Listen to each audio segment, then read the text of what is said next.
kwako. So huyu anaitwa MG Square ambaye anapatikana kwa namba 0624 86 24 48, si ndio?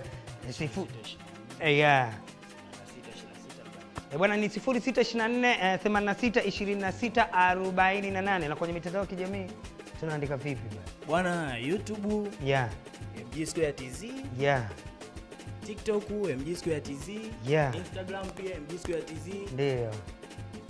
In short, all digital platform unaandika MG Square TZ kwenye mitandao yote ya kijamii, unaandika hivyo, inakuwa ni safi sana. So ingia kule upate kuona burudani zake nyingine, maana umemsikia ana nyimbo zaidi ya 7-8 ambayo kuna nyimbo amefanya na Elisha na wasanii wengine. Kwa hiyo burudani ipo kwenye akaunti zake, andika MG Square TZ, inakuwa ni unyama kabisa. Namba zake nakukumbusha tena ni 0624 86 26 48. Mimi naweza kusema shukrani sana Mnyamwezi.